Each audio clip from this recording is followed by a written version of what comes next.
Learning to forgive those who have done you wrong. This is quite a heavy, maybe even complex topic. And to be honest with you, I'm really only kind of basing this off of my own experience. I am in no way, shape, or form the absolute, number one guy to go to for information. I guess for advice on this sort of situation. Um, But I guess I kind of wanted to delve into this sort of topic because uh, about a couple days ago, and I guess that's kind of what inspired me to make this video. A couple days ago, I got a Snapchat memory, you know, kind of came up 5, 6 years ago, something like that. And that memory included a couple of photos and videos of people that I used to be friends with. And not gonna lie, when I kind of went through some of those photos, um, at first I kind of felt nothing. Usually when I stare at photos like of the past to people that I just don't talk to anymore, I'm usually pretty not even I wouldn't say nonchalant. Maybe not even the word that I'm looking for is kind of slipping my mind right now, but I guess I just don't. I'm indifferent. That's the word that I'm looking for. I'm a bit indifferent to it. And I think it's because I just don't hold any emotions to it anymore. My life is different now. Time has taken its course, helped me heal through those sort of moments. And I think I just kind of have come to a sort of indifference. So that was my initial emotion to it. And then it actually turned into a sort of um, nostalgic feeling. I sort of felt nostalgic. I was looking at those videos, and it was I kind of imagined myself back in that situation, and I kind of thought to myself like, wow, it's imagine going back. What if I could go back, turn back time, and hang out with those people. Without really going too much into the details, a bit of context for as to why it's kind of a melancholic, nostalgic, bit, sort of indifference, I guess, to this video slash the photos that the recollection, I guess, the memories that I was reminded of by Snapchat. Um, back in high school, I had a really close friend group. I mean, it was a couple of people. When I say couple, it was like 10 plus people. Some from different high schools, but we all kind of knew each other from the same middle school. Some of us just kind of became mutuals from the people that we were introduced to from other friends, stuff like that. And so I guess I kind of took a look at that, back then, and I guess I kind of missed it from one perspective. But from the other perspective, what kind of ended up happening, in high school and I guess past high school, I ended up having an ex-girlfriend involved in the situation. And what I mean by the situation is, you know, once I became really good friends with her and then became, boyfriend, girlfriend, ended up getting into a relationship with her, um, I ended up introducing her to my friend group because I honestly didn't think much of it. I was the type of guy back then to kind of just involve everyone in my life. I was a very much an open book. I let everyone know everyone. If I had an issue, I came to those people for those issues. And it was very much kind of I wanted everyone to get along, sort of thing. Um, that quickly derailed, I guess, because I guess the one consequence that I didn't really think of was, especially with my girlfriend, or my ex-girlfriend, sorry, my ex-girlfriend being involved, but my girlfriend at the time being involved.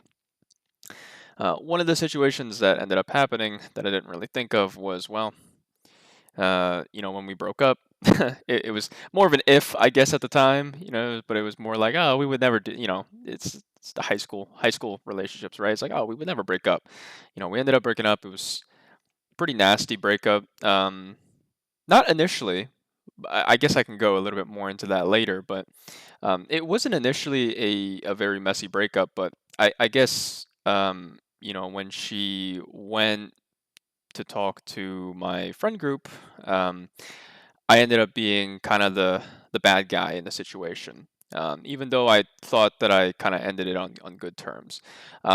Now, I do want to preface by saying, this is all me saying it from my own perspective.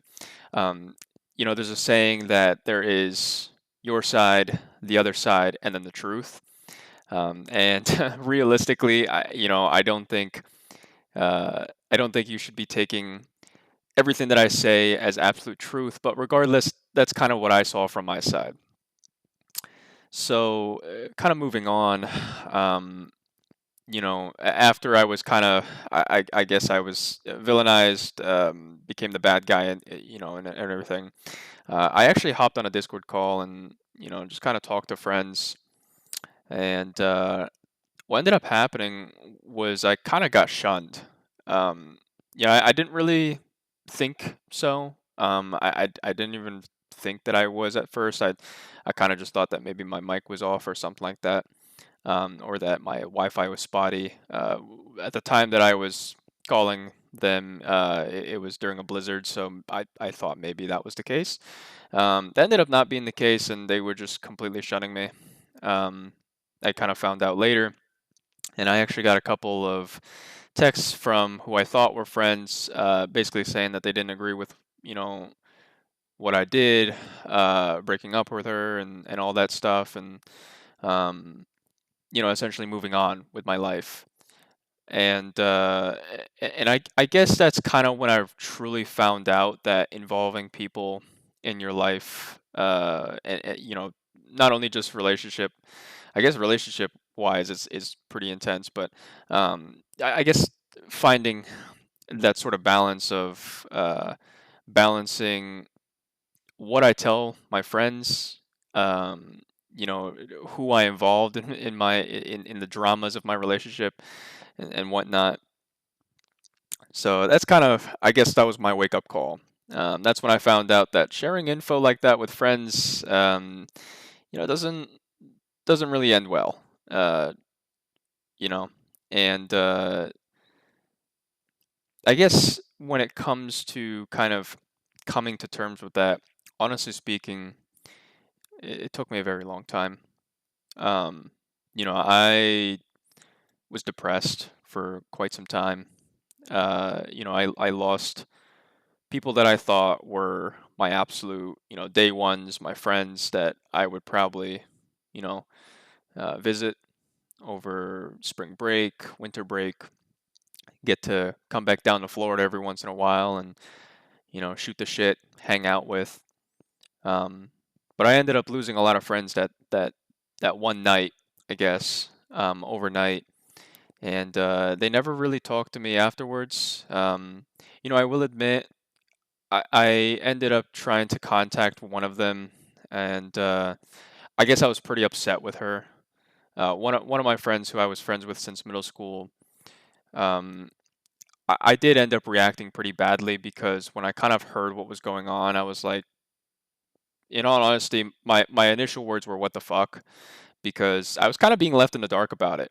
Like I said, I was being shunned, and nobody really told me what was going on. I didn't really understand it at first, and I reacted pretty badly, yelled even. Um, got to a point where, we just don't interact with each other anymore. Instagram, Snapchat, real life, none of that. So, what do I mean by all of this? Why am I giving you guys this context? I think it's coming to terms with with the people that you've lost, right? And this is my situation. I'm sure there are some of you out there with different situations where you feel like you were done wrong. I felt like I was done wrong at least, and you have to come to terms with it. You have to move on somehow, right? I guess what helped me, initially I was very depressed. I just wouldn't go to class, wouldn't do my homework. I was in college at this point. I was very much just couldn't be alone either. So I had to hang out with someone at least once or twice a day. But I guess what kind of helped me was reaching out to my current friends, friends that I've been friends with since college, basically, right in college. They were essential for me getting through that time. Another thing as well that kind of got me through it was honestly just going back into hobbies.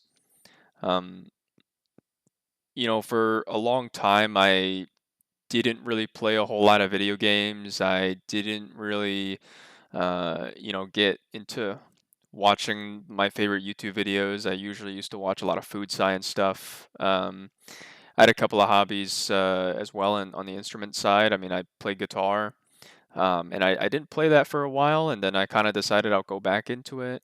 Um, kind of, I wouldn't say distracting myself, but really just kind of pushing or I guess putting all that energy, all that negative energy that I had, whether it be pent up or not, all the way into something that was a little bit more, I guess, well spent. Um, I guess like with my last video, um, having to fail a bunch of times, that can also be relevant in the case of friendships and relationships. Like I said, you can either completely just sulk. I mean, you can sulk in your depression for the foreseeable future, or you can get up and try again. You know, keep making friendships, creating new friendships, keep living life in general. So I think that was kind of what really got me through that situation. But it was a very like uh, long process. Um, it's painful in the beginning, right? Especially for me. I mean, I didn't even know how I was going to really survive, to be honest with you. Like I said, I lost a pretty good friendships, pretty good friend group in general. These were people that I've known since middle school, so going all the way into like basically sophomore year of college. Um, you know, it's a lot of years, close to a decade, and just losing them like that in the snap of a finger overnight. It was something for sure, something different for me. But it took time to recover. It really did. And I think even though it's painful in the beginning, over the long term, you get through it. As long as you continue putting your energy towards something good, I think that's the best you can do. And like I said earlier, time will take its course. There is no overnight strategy. There is no medication pill that you can really take. There's nothing that is immediate, right? There's nothing that you can do or take that will give you the immediate relief, you know. And so for me, it took me a very long time to get over that stuff. So I guess kind of circling it all together, right? Wrapping it all up. Um, it's kind of the reasons why that I feel indifferent to it now because I kind of dealt with those emotions already. When I look at those pictures now, and the same can be said for any of you guys who may be going through something similar. When I look at those pictures now, um, I don't get angry. I don't get sad. I don't get upset in general.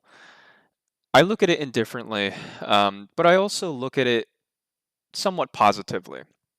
And what I mean by that is, you know, it's okay to not be friends or, not have a relationship or a friendship with the people that have done you wrong anymore and still look back at the good times. There were so many hangouts, so many things, so many activities that, that group and I did. And um, I remember it, almost like the back of my hand. It's like probably one of the core memories for me, honestly speaking. And I'll never forget it. And I guess, going forward, I think that's the best way that you really can kind of cope with it. Maybe not cope is not the right word, but I guess that's like the best way to kind of recover, and to get through it is, in due time, you're gonna look back at those pictures and you're gonna feel more nostalgic, if anything. You're gonna be like, you know what? We're not friends anymore, but the times that we had were great, and just move on. And I think that's kind of what happened with me, honestly. And that's why I look at those pictures differently now than I do than I did, years ago. Um, I would say during the beginning of my college career, really. So, um, but regardless, I think that's kind of the message is, you know, you can go through, you do have to go through the motions and you can recover from, I'm sure, any sort of emotional trauma, any sort of, uh, maybe things that you have kind of put in the back of your head and said, I don't want to deal with this anymore.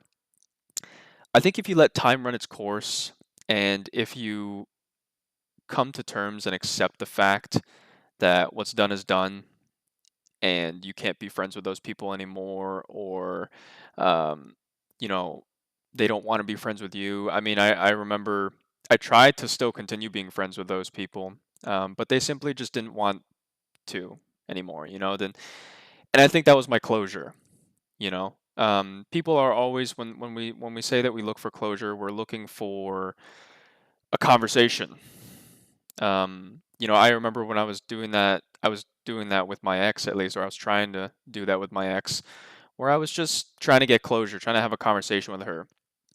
But she didn't want to have a conversation. She didn't want to talk to me. And all I wanted to ask was why, really. All I wanted to ask was why. Why did you do that? Why would you villainize me and go to our friends and say all these things about me, you know?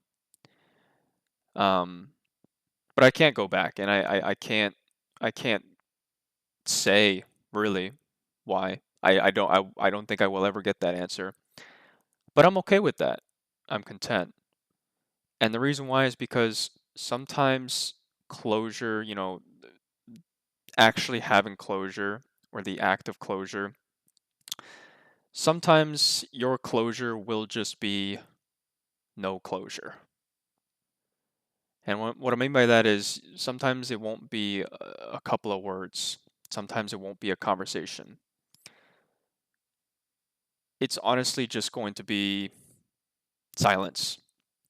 And sometimes that is your closure.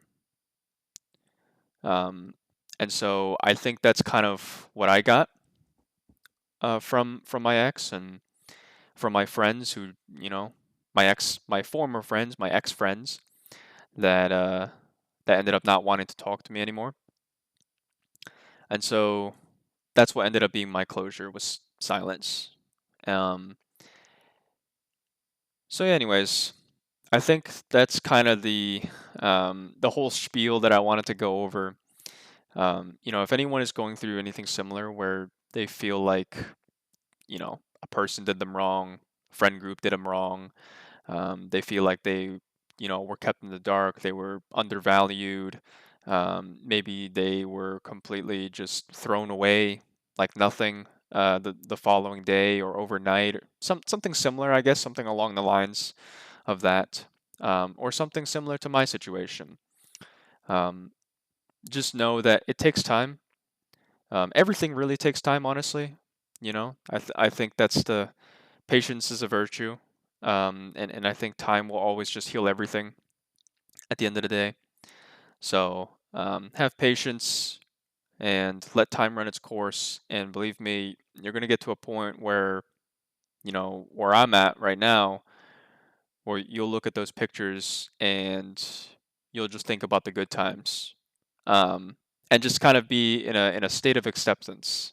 that it's over, but that you'll never forget those memories. So I think that's the message that I want to get out there.